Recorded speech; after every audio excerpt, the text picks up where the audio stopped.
Well, afternoon, gentlemen. So with us this afternoon, we've got Allie from the Oat Company. Now, you're also going to meet Allie's partner in a few weeks, who's coming in to do some marketing work with us. But today, Allie's going to take you through her business journey. So, been in business for 2 years. 2 years, yeah. So, look, not obviously a little bit further than most of you, but not years and years and years down the track like most of the entrepreneurs that have been in to speak to us today.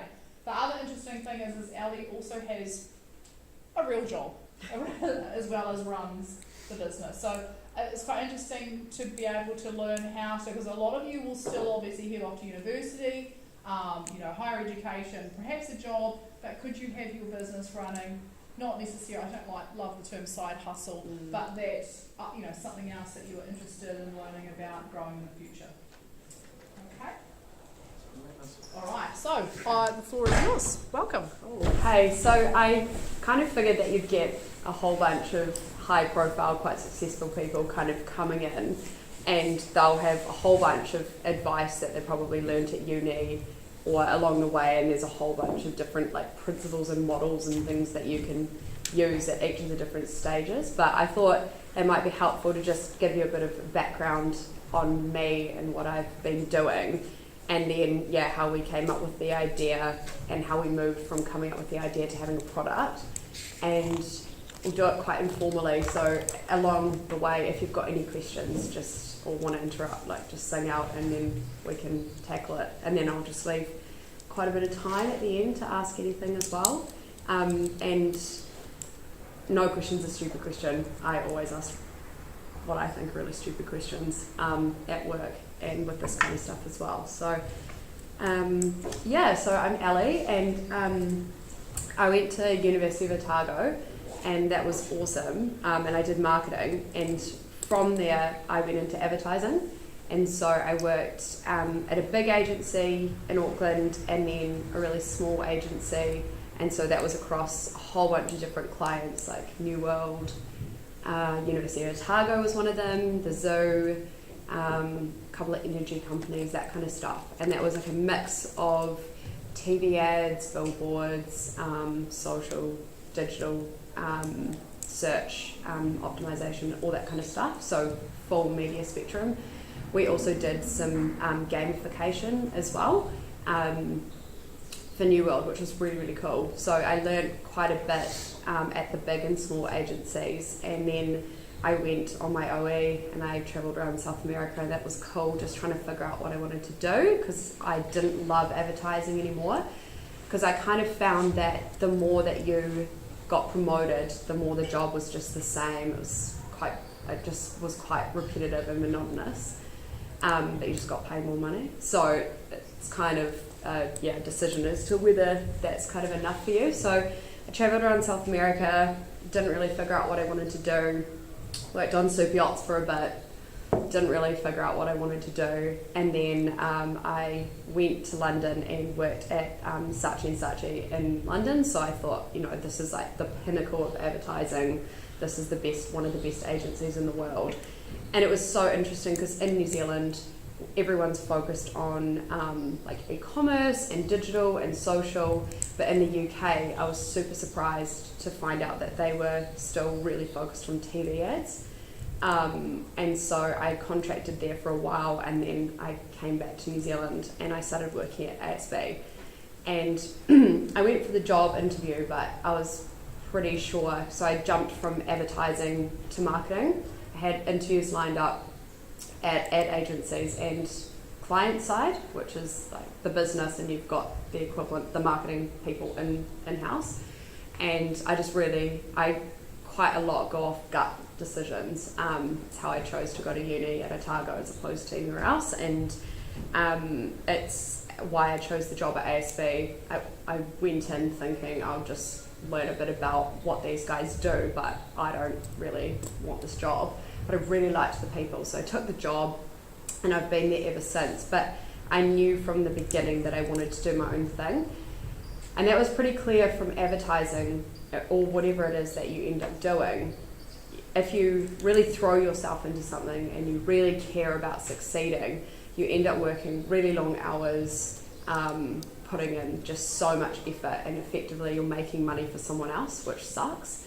And so I knew I wanted to do my own thing, but I had no idea what I was going to do. And what I did notice when I was overseas was there was a lot of oat milk everywhere. And disclaimer, like, I'm not a vegan, I drink oat milk, I drink dairy milk, I'm total mix. And it was everywhere overseas when I was there, and it wasn't really in New Zealand at the time. So when I came back, I set about kind of talking to a whole bunch of different people and figuring out what that, you know, didn't have like a regular job, to figure out how they kind of got to where they were. And a friend of mine, Chris, he was working in marketing, absolutely hated it, quit, just did whatever to, you know, just made a bit of money. And then he decided to buy a cafe, and he had absolutely no idea what he was doing, like no experience whatsoever, but just for whatever reason was like obsessed with this idea of having a cafe. So we initially spoke, and he was like, I'm quite keen to work with you, and I thought, that's great, me too. So we decided to do oat milk, but what became really clear really quickly is we weren't food technologists or scientists, so we didn't know, like, oat milk in the kitchen is super easy to make, but a commercially viable product was really difficult. And so I Googled extensively, and Google is amazing, and I just couldn't figure out what to do, and neither could Chris. And so I literally went on LinkedIn, which is the most amazing source of resource for like working with different people, honestly. And I found my business partner Grace on there, so I literally stalked through to find a food technologist that I knew what course I wanted them to have done. This really good food tech qualification, and I didn't want them to be so old that they had heaps of experience that they could take the idea and just go and run with it, but I also wanted them to have like a little bit of experience. So I messaged Grace, we went for coffee, got on really well, and then COVID hit and Chris's cafes were in trouble, and so he rang me and he said, I can't do oat milk anymore. And I was like, that's great, because we actually have quite a lot of similar skills, and Grace and I have very different skills, so this is kind of perfect. So her and I took a gamble, and we flew down to Christchurch, which is there's a food innovation network, and so they've got a couple of different spots up here, Christchurch, etc. We tried to get into the Auckland one, but there was a huge waiting list and stuff, and so we got into the Christchurch ones, and it was such a blessing because they were super chill. And so the first hurdle or mistake we made is, I'm not sure how many of you guys are doing like a food or beverage product, but Grace did all these bench trials, which is effectively like in the kitchen experimenting. And she made up this great recipe, and it seemed to froth well, it tasted nice, it was cool. So we took it down to Christchurch, and the next step from a bench trial is like a pilot. And so it's scaling up in a factory. So you're in this big factory, like I've only ever worked in advertising and marketing, like in an office. I've never been working in a factory, so it was super interesting, like seeing how all the different machines worked and how all the different people operate and all the health and safety stuff you have to do. And we spent the first day, we'd booked 2 days, we'd booked an Airbnb, and we'd booked 2 days at this pilot plant. And I'm cutting out a huge part of the journey to get there. You know, we tried to get in with food bulk because it was a couple of grand to go there. So and everyone was super full, and everyone was sort of saying no, and there's a couple of oat milks in development and XYZ. And so we just thought, no, we really want to do this. We think we're a really good combination of the team. So we went down to Christchurch. We did our first day of 2, and the whole 600 litres of oat milk tasted like oil. It was disgusting. And it was so shit, basically, because we were like, we've got 2 days here. We've both taken time off from our normal jobs, and we have a rubbish product. Luckily, which is probably my first lesson, is be nice to everybody, and even if you don't think that you need anything from that person, you probably will end up needing something from them. So we were super nice, the friendly, approachable, like good communication, all that kind of stuff, the whole way before we went to Christchurch and then when we were down there. And so they were amazing, and they let us break from their protocol, and then the next day we could do a whole bunch of like little trials to see whether we could get our recipe back on track, and then that worked really well. We spent the second half of the day further developing the product, and so we ended up with 600 litres of a really yum oat milk, and it was a really good lesson of what works in the kitchen isn't necessarily going to scale up in a factory, even if you just copy it, just the way that the machines work and everything, it just all kind of stuffed up. So that was really good, and then we brought it back up to Auckland, and we really struggled to find anyone to package it. So the factory in Christchurch, basically making oat milk is really complicated in that you need a whole bunch of different machines, and they're not readily available in New Zealand. So you heat treat oat milk like you would like regular milk, but you also, regular milk, the really simple way of describing it is a liquid stays a liquid, whereas with oat milk obviously you've got a solid and then you've got to get it into liquid form, so you need all the machinery to get it to liquid form, and then you need all the machinery to heat treat it, and there just isn't that investment in New Zealand. We're really behind, and so that's been the main obstacle for like all the other New Zealand brands, completely been hamstrung by the technology or lack thereof. So we had to problem solve, and we really wanted to do the easy thing, but it wasn't going to be possible. So we had to do glass, and obviously every challenge you can turn into a marketing opportunity. So we do glass customer facing, we do glass because we care about sustainability. Of course we do, but the reality is it's not why. We didn't choose glass because it's sustainable. We chose glass because it was the only option. But you don't necessarily, it's how you spin it, while also being authentic. So I'll kind of get to the marketing side, which is the stuff I'm good at. So in the factory, you get this machine and you put in,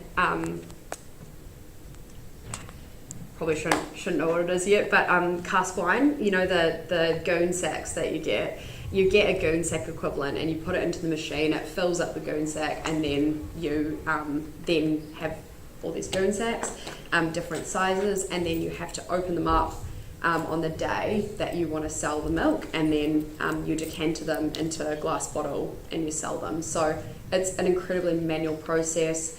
There's all this bureaucracy around food safety plans and all that kind of stuff, so you've got to pay to do that, you've got to get all that sorted, so there's always costs coming at you and stuff, but you've just got to be tenacious and find ways to get around things where you can, without cutting corners, but you definitely need to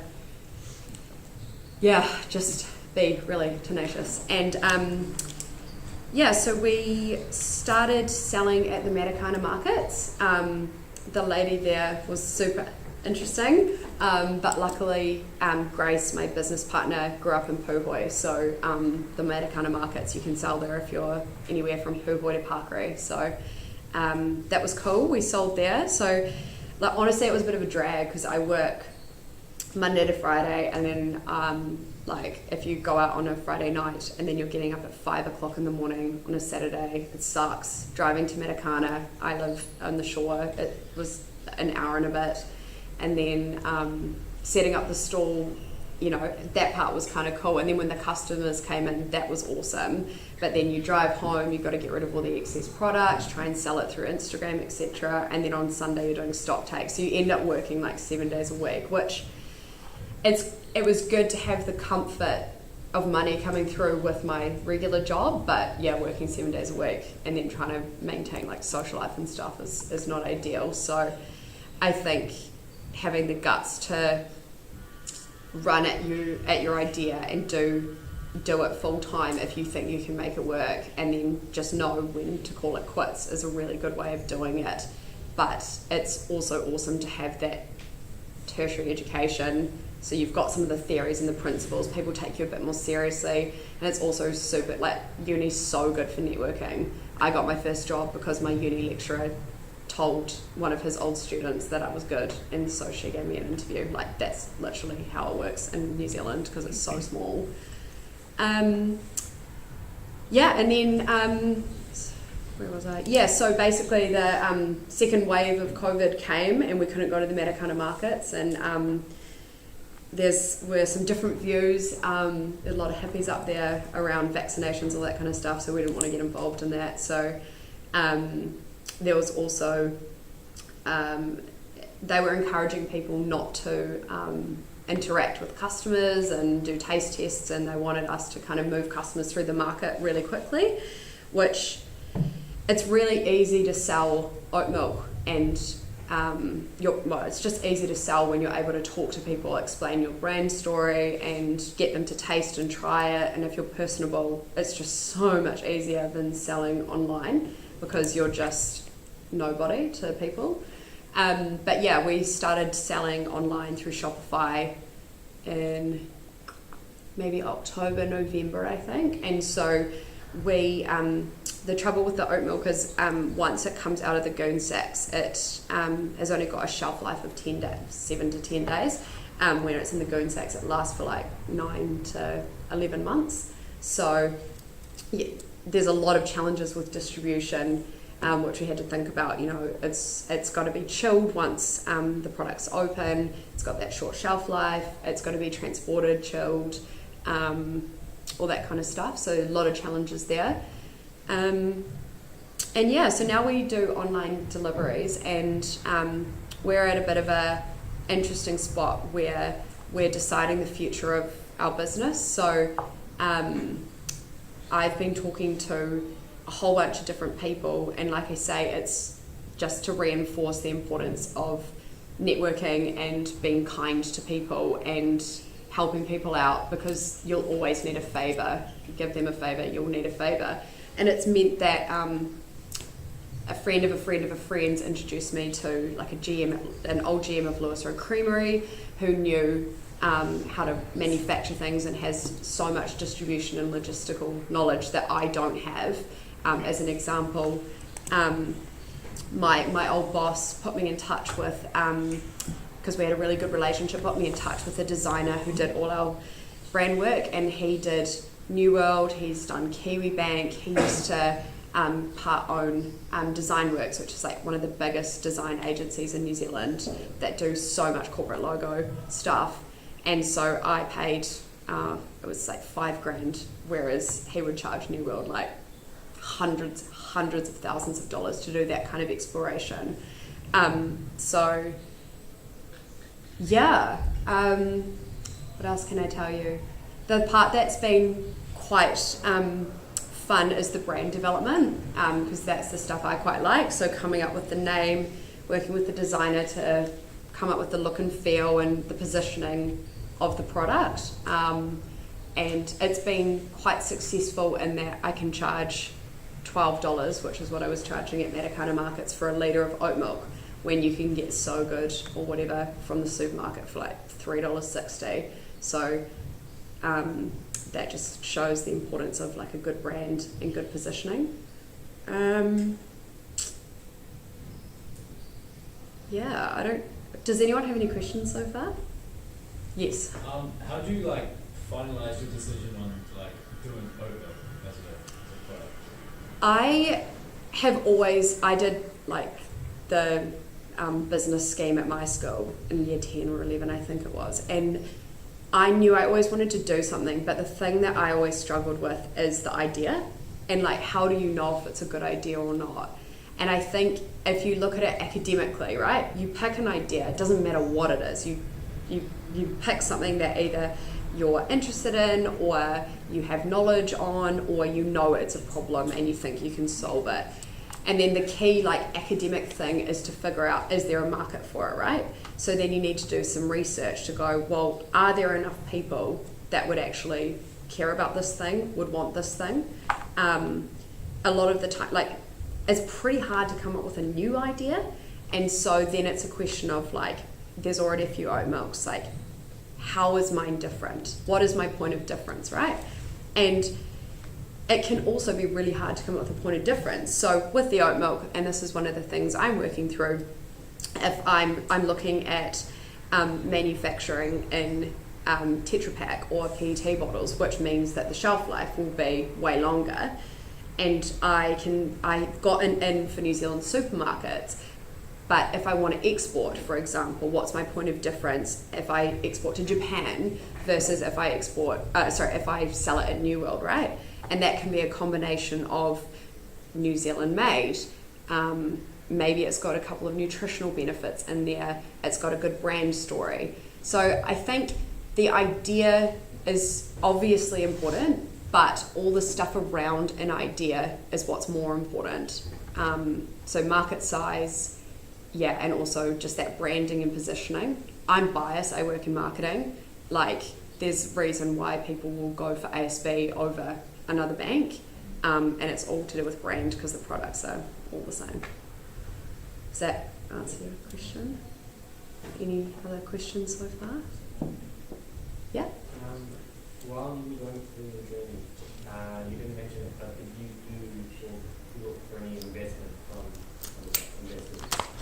It's a really good point. So we didn't need to initially because we each just chucked in, like, it was over time, but we each just put away money and put it into the account, and I think we've probably invested each about 20 grand, which is a lot of money, but also in the scheme of things, it's been such a great investment, because even if our business fails and we make no money, what I've learned through this and the opportunities it's opened, even at ASB, with people I would never usually talk to, been invited to things I never would have been invited to, kind of thing. It's been worth it. It's now at a point where if I go from it being a small business, passion project, side hustle, whatever you call it, into a full-time thing, yes, absolutely, I'd have to get investment. And all you need for good investment, and I got this advice actually from a guy I work with, not closely. He's a big dog at ASB, and his son started part-time rangers, you know, the RTD? Yeah, and so they were at uni when they started that, and they had the idea at the time there wasn't a lot in that market. And so they got their point of difference, which was like the donations for the animals. They got good distribution and stuff, but they needed money to produce it because they were students, so they didn't have any money. And they had a really good, robust business plan, which is all you need. So you need to be able to prove, I've got a good market size, I think I can penetrate like this much of the market, it's worth this much, and then you can go about funding this. I think the funding part's the easy part, right? Like, you can go to friends and family, first and foremost. I would not necessarily be comfortable doing that unless I was like so sure that I could definitely make it work and it was something that I would invest in myself. You can go to the bank and get loans, kind of thing, if you've got a good, robust business plan, and that's what part-time rangers did. And then there's a whole bunch of different angel investors. You can crowdsource capital. So there's lots of different ways about doing it. But you just need to believe in your idea, believe in yourself, and have some sound logic around the size of the market, like I say, and the money that you think you can get in, and be realistic about it. So what we're talking about this morning, I know this takes it back to our NCA. You know how we were trying to distinguish what an AME business plan looked like? A robust business plan is what you would consider to be an excellence business plan. Remember I said someone could pick it up, run with it, and not ask lots and lots of questions about why or where or who or how? Mm-hmm. That's what you need, and again, that's what investors will be looking for. 100%. And a business plan can be quite daunting. Like, if you do your big business plan, you know, it's pages and pages and pages. But in the first instance, if you can distill what you are doing, why it's a good idea, and what you think you can make of it into a page, that's fine. Like, you just need to be clear and have that vision on a page. And you need to be able to articulate your idea in an elevator pitch. They always say, like, a couple of sentences. You need to be able to find a way to really clearly communicate it. So rich people are lazy, I reckon, and they don't want to like go through a whole bunch of detail. Have the detail there, but yeah, keep it simple. We're going to do a session on elevator pitches next week, because I realised that some of you are still struggling to articulate your idea in those couple of sentences. So yeah, we are going to do a session. They're in the process of writing a pitch deck, because they're all cool. pitching in 3 weeks to various dragons. Some for investment, some for feedback. Yeah. But so we've been through that. But yeah, I realised that we hadn't actually been over how to just give an elevator pitch. You could be giving about yourself to somebody at a networking event. You know, it could be all sorts. So it'll have lots of benefits for you. So we will be doing that next week. 100%. I've got a question about distribution, because I was reading up about ordering, and so obviously you deliver to parts of the shore and then parts of the city. So is that because you guys do it yourselves, or have you got a company doing it? Or? That's exactly it. So I think with everything is you find little solutions until you can find a good solution. So we distribute in a really small window. So I do like 10k radius from my house, just because I own my house and I live in a really low socioeconomic area. So there's no way that people are going to be buying oat milk. And there's some, wealthy areas on the shore, so that's why the radius is 10k's. And then my business partner, she lives in Sandringham, and so she has a 5k radius because it's quite close to the city and all the other suburbs and stuff. And so in an ideal world, we would use like a third party to deliver, and we'd pay for that. But when you're looking at the cost of your unit, and that's a massive expense when you've already got some big expenses because you're doing workarounds, you find the solution. And so for us it was delivery, and I don't want to spend a whole weekend delivering, so we just made like a small window on a Sunday, and that's why we deliver to certain areas.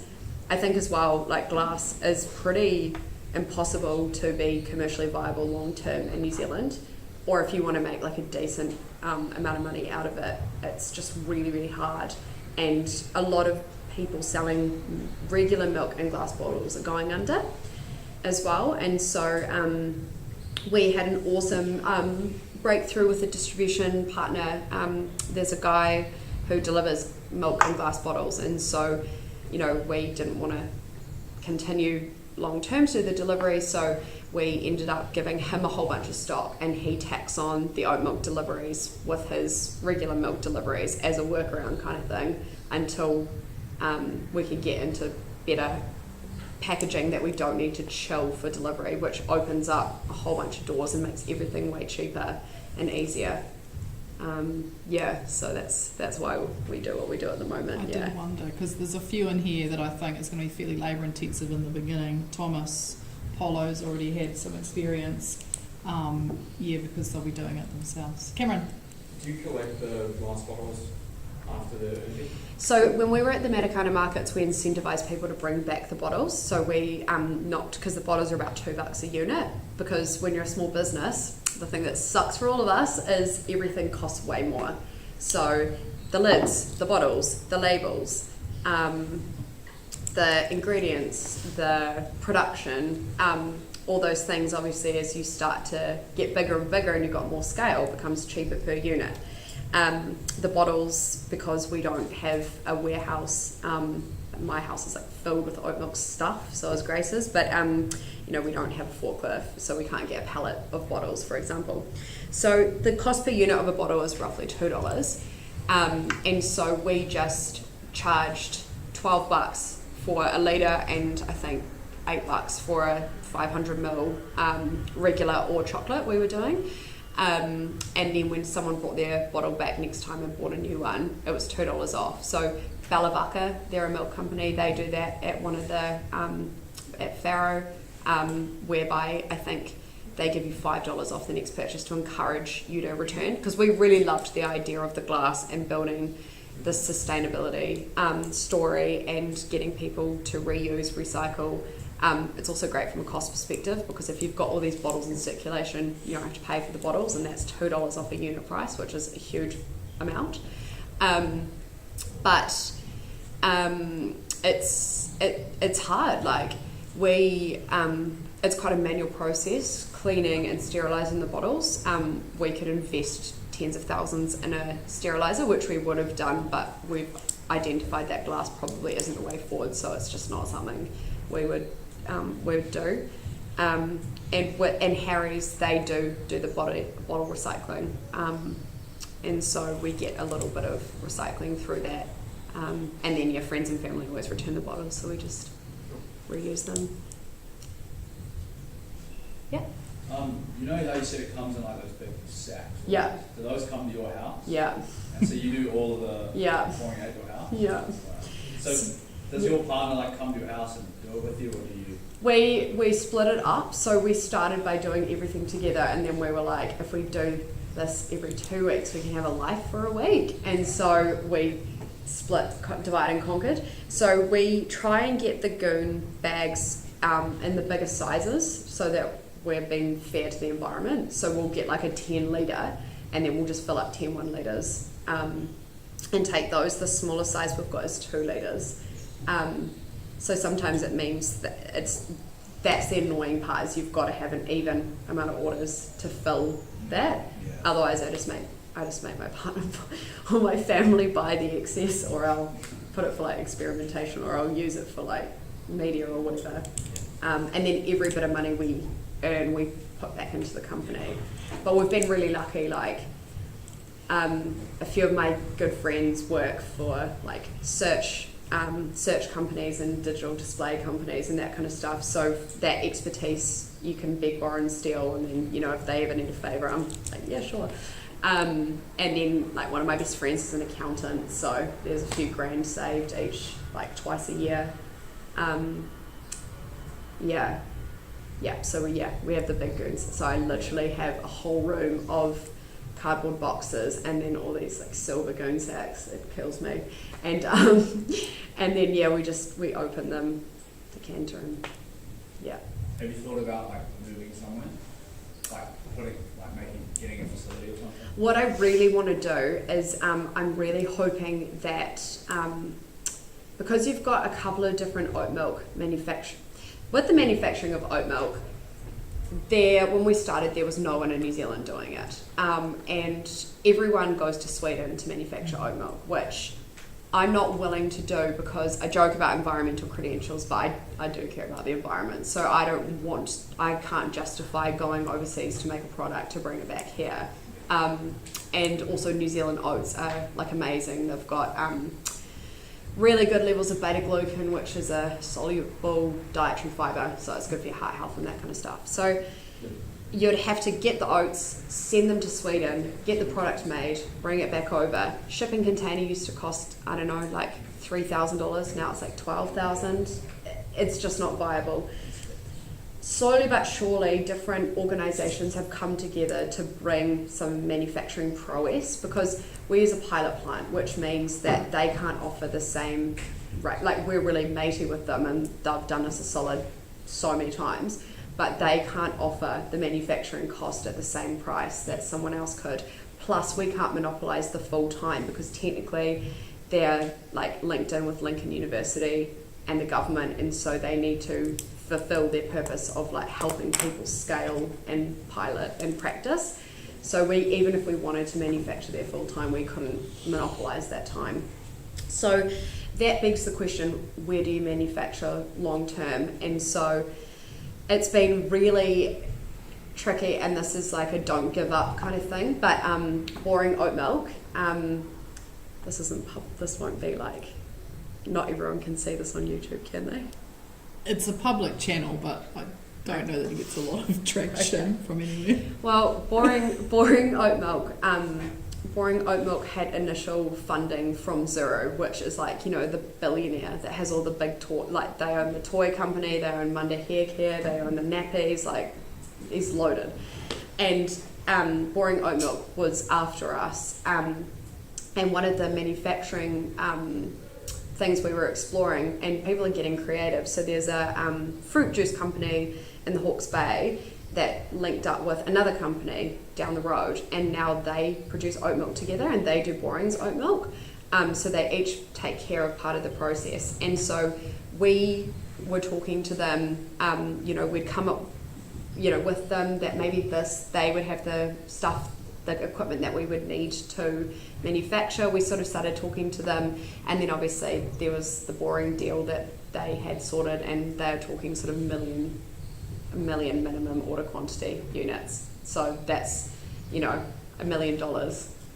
It's not necessarily money that you can easily get or you would want to invest without knowing the market size, and oat milk's a growing market. So what we want to do is leverage the contacts we've made and stuff, and things move and things change to get a better manufacturing option. There's also a factory that's being built in Southland at the moment, so in a couple of years this won't even be an issue.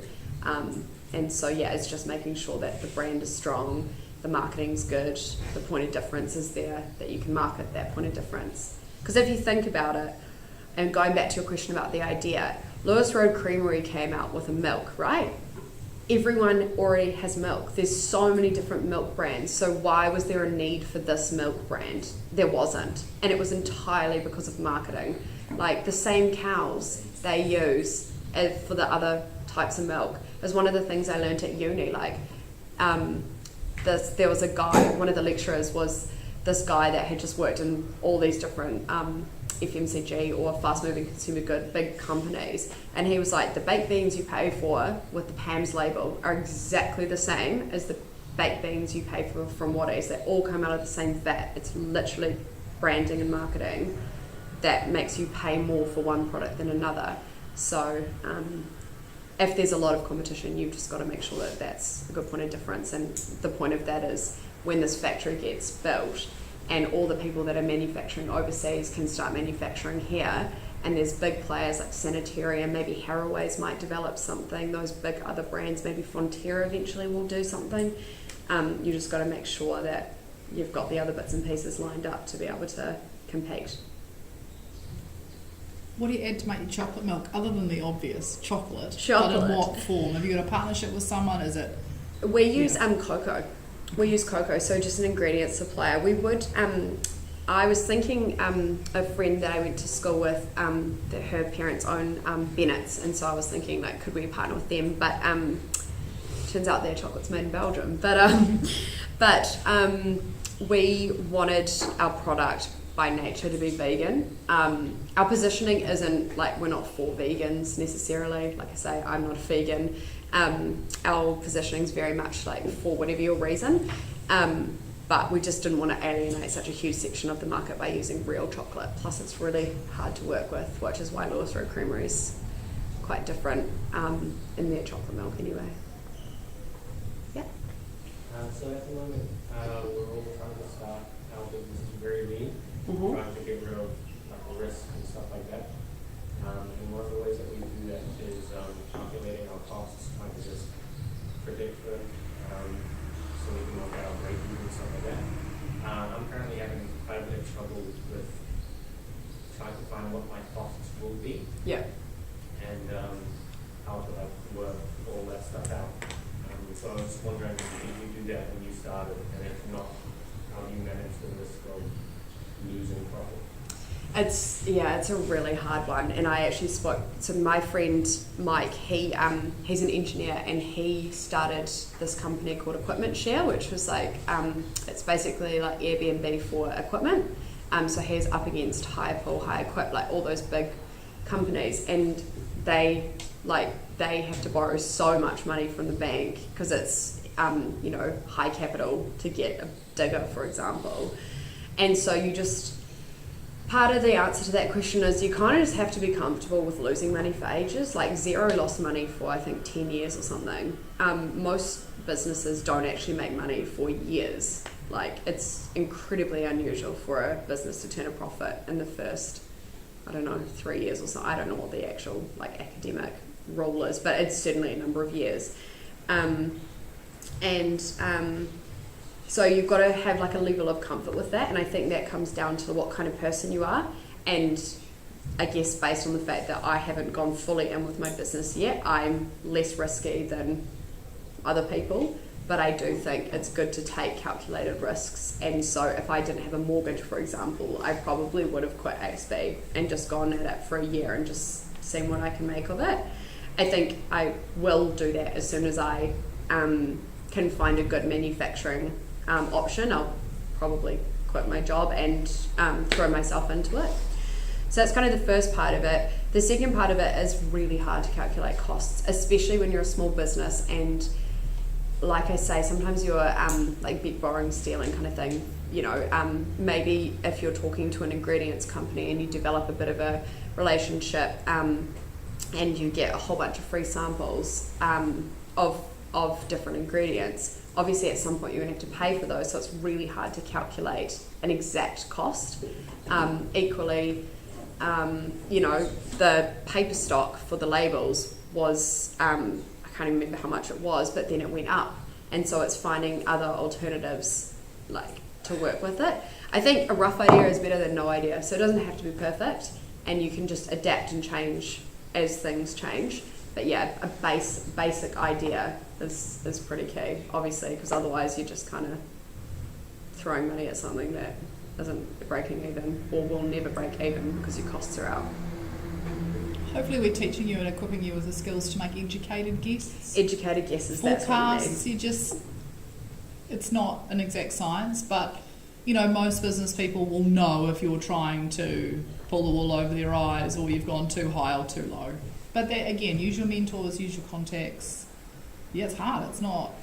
It's so hard. And you can split out, like, it's also hard to determine, unless you're an accountant or Rain Man, it's really hard to split out, like, the cost of goods sold. So, you know, that's something that you learn at school, but the reality of it's quite different. So if I think about my chocolate oat milk, the cost of goods sold is physically everything that goes into this bottle and including the bottle that I need to be able to take it to market, right? So I've got my oats, the water, the salt, the oil, the like the cocoa, the bottle, the lid, the paper stock, the printing, the delivery of the labels to my house, all these bits and pieces. And then it starts to get blurry. So I just said the delivery of the labels to my house. Does that count? Is it the price of literally getting this bottle to a customer? You can't know the exact price necessarily if you're shipping to different areas in the country, for example. And so and then the marketing costs, my time, the storage of the stock, all these different things. I don't think, an accountant would argue with me, but I don't think that there's an exact science. And as your teacher was saying, like it's an educated guess, and there's just probably the distinction between I want to say the raw cost. It's not the raw cost, but it's the direct costs, the known costs that you put into the product, and then all the other things like the storage and the warehousing and all the things that a person isn't necessarily paying for. It's a really crap way of explaining it. Do you know what I mean? Like I can't think of what the term is. Tried to distinguish, and there's 3 accountants in here. Oh, I'm not an accountant. Direct and indirect. Yeah, that's it. So, but again, guys, it's just about making that effort. You know, and people will appreciate you're still at school and this is your first or second or however many startups you've had, and it's like I keep saying, you're building your tiny house this year, and you can add to that tiny house, hopefully when you have the skills, or the skills will help you build a bigger house. And you'll make mistakes, and the roof will fall off, and the wall will fall over, but at least it's only a tiny house rather than, you know, Elijah's mansion in the Hollywood Hills falling over. Yeah. Okay. And the thing to remember is, like, before I came here, honestly, I was like, oh God, you know, am I like a business person? But the reality is, the difference between me and someone else, and same with you guys, is that I had an idea and I've set about making it a reality. I literally own an oat milk company. It's registered with the government, like I pay GST, all that kind of stuff. I have stock to sell. And the fact that you guys have ideas and you're doing something about it is the difference between you and other people, regardless of whether it's a crap idea, crap product, make no money. It doesn't matter as long as you have done something about it. Because everyone can come up with ideas, but it takes a bit of guts to actually take an idea and to make it into something.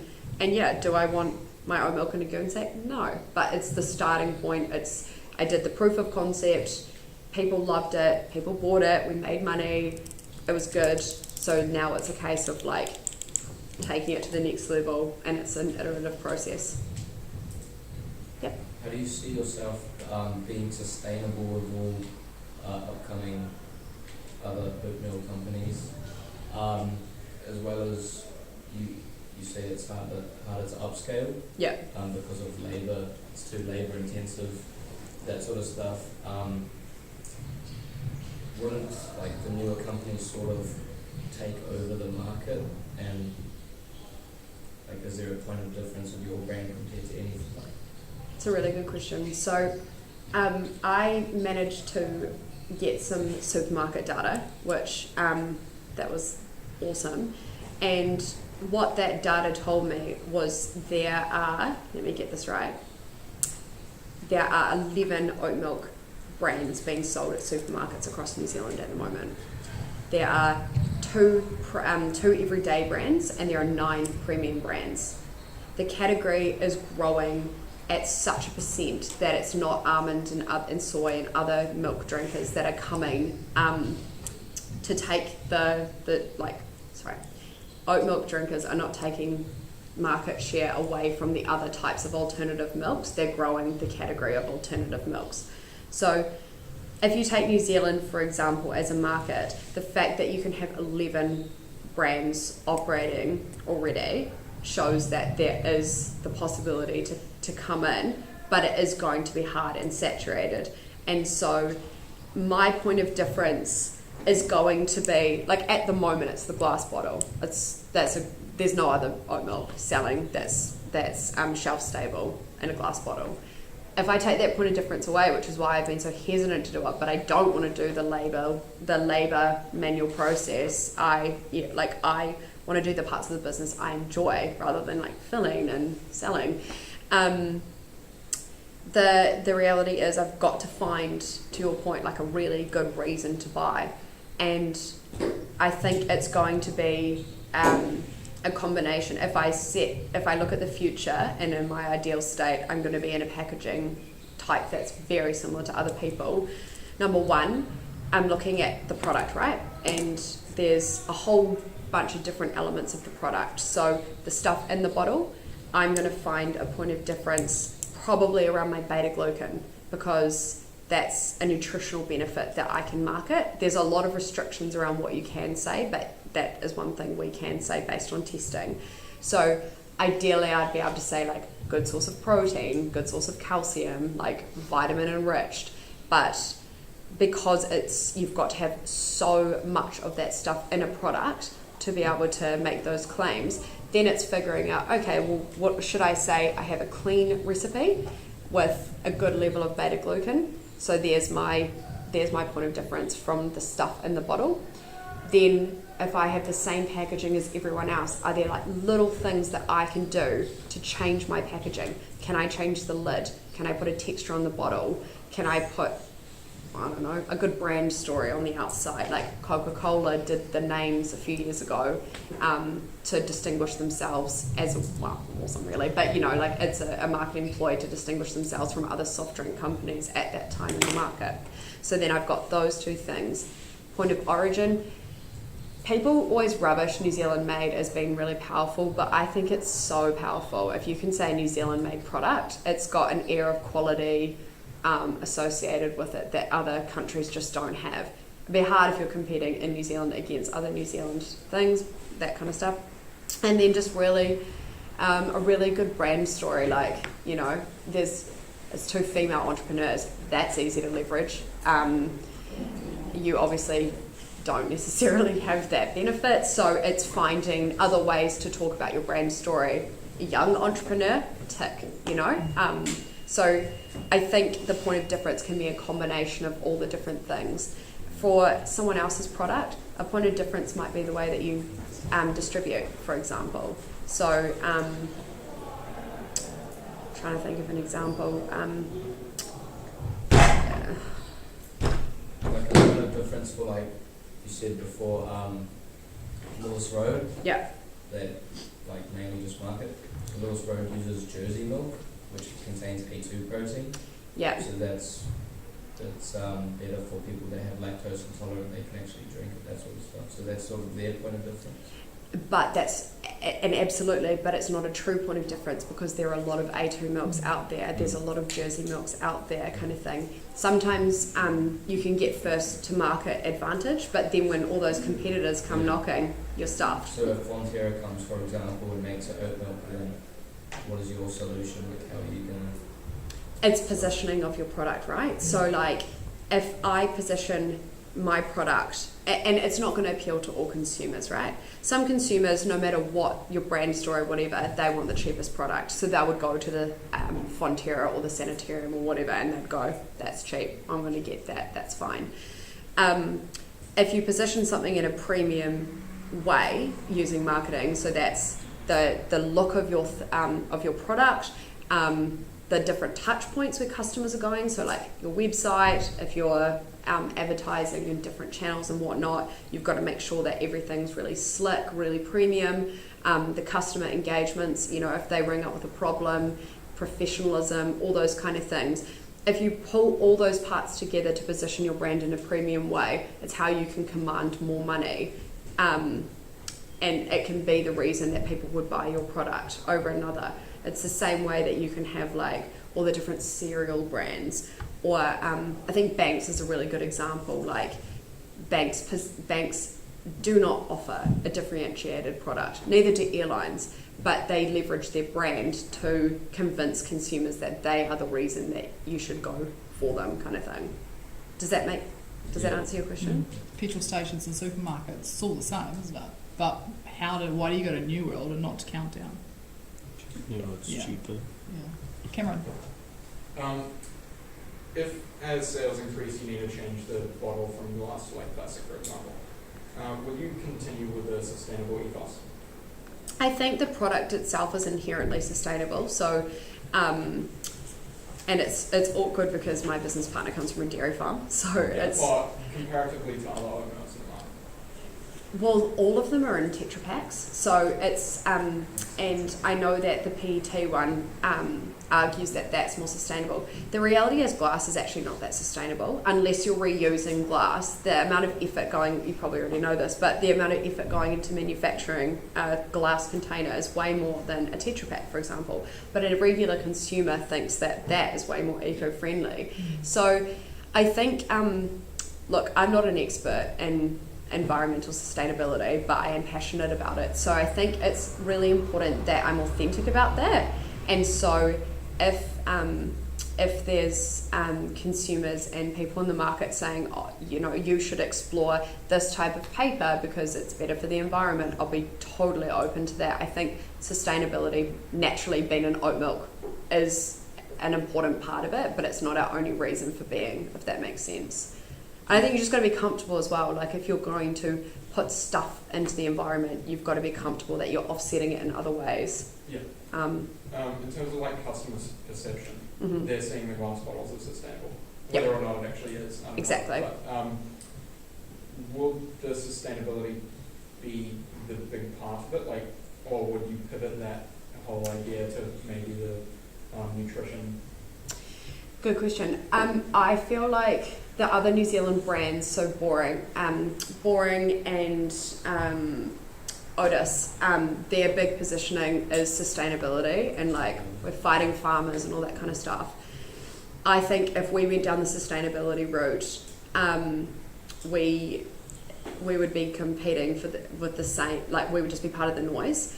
I also think that we're not experts, and that's why I feel really strongly about the importance of like authenticity. So our positioning is, I think I said before, is for whatever your reason. So we're all about making really good quality alternatives to dairy bases. So for me, oat milk's not the end game. Oat milk, I've got a really good recipe. It froths, it tastes good in coffee. It does all the things that you would expect it to. It's thick, it's creamy, all that good stuff. And so then I want to start thinking about oat milk, to your point, very saturated market, going to be really hard to compete in New Zealand, but potentially I might have a bit more success in international markets. To what end? I don't know. But then I need to start thinking about, okay, well, I've gone from an oat milk to a chocolate oat milk. There aren't any other chocolate oat milks, like pure chocolate oat milks. There's like combinations of oat and coconut and blah blah that are New Zealand. Soon, sorry, I beg your pardon, Otis now have a chocolate oat milk, but they didn't when we brought ours out. So the thing for me is pivoting and evolving, and that's the advice that I got given really early on. What's next? Like, I've got my chocolate oat milk. What's the alternative for Up and Go with a plant-based milk? What else can I use my oat milk base as, right? Like, maybe the oat milk itself turns out long-term to be a flop and actually there's no money in it, but it's enough to showcase a quality brand, a quality product. What else can I use that for? Maybe I go into moisturizers, I don't know, maybe yogurt. So it's like, and the thing is, we chose the name the Oat Company because it's super broad, so it gives you the opportunity to go into different product areas that make sense. You think about like the big brands, they own like so many sub-brands, and they can do that because they have good positioning and a good strong brand to start with. Good questions. Oh, these are good questions. Any other questions, or have we We've run out? retired now. Toby, and Thomas. Always, there's always I a guess- couple of last minute ones. How, like, what would it take for you to, like, move into this full time, and, like, what do you see as, like, the barriers for you to do that? If I can get a good manufacturing option sorted, I'm going to be away laughing. I've had people approach me and want to invest, but I'm not comfortable taking their money until I've got a good sound manufacturing option. So it's just pushing away at that, making sure that I'm exploring every opportunity to manufacture in New Zealand. And once I can do that, like I said before, I've got a relationship with someone that already sells products in foodstuffs and progressives, which is the countdowns and new worlds, and so I've got an inroad there, and as soon as I can start doing that, then I would be comfortable giving up my job where I like have, it's pretty flexible. Look, I'm here talking about oat milk instead of like working at the office at ASB kind of thing, and that's the point where I would be comfortable walking away from that security. Until I think the things that people say are, you've got to know when, like what that thing is that's going to make it a yes or a no, and you've also got to know your exit strategy. So the thing for me is, if I don't have a good manufacturing option, I don't actually have a viable product long term. Like, yes, I can continue to fill these bottles, but that's not what I want to be doing long term. That's not going to make me any money. So that's how. And that just reminded me, the exit strategy is another really important thing to think about. Like, you want to figure out, amongst all the other things you need to figure out, you want to figure out what you want to do with your business, or where you want to go with it, right? So I've told you that I want to work full time for the Oat Company, and I want to find areas of opportunity within consumer products, and I want to make products using like my base milk, right? It might be, that's one strategy. It might well be that my intention was to build up a good brand, have a good recipe, and then sell it to a big company, make some money. It might be that, you've got to figure out what you're working towards, and the decisions that you make, right, will be impacted by where you ultimately kind of want to end up with your product. And some investors, in my research, that's what some potential investors want to see as well. What's your exit strategy? I haven't covered it this year, and I wasn't going to, but Allie's sown the seed, so maybe think about it. Exiting, I think it's odd, exiting before they've even gotten started. So. I know, it's a hard one. And also, I am terrible with indecisiveness, and so, especially if you're working with a partner, it's really hard to decide, like, and then you don't know so many different things that happen, but you don't have to make a decision and stick with it. You can evolve and adapt and move as you kind of need to. Thomas, did you have one last question? Anyone else have a last question? Okay. Division. So I would like to thank you for coming in. I hope what I've learned from Allie today is that you're having all the same problems as she had, and it's nice. That's why it was when Brad mentioned it, I was like, yes, because you're 2 years, whereas Sam and the other guys, they're years and years and years down the track, and you've got your real growing pains, which you won't be too far away from getting. And real problems, like Martin's question about calculating costs, it's real. It's not just you, Martin.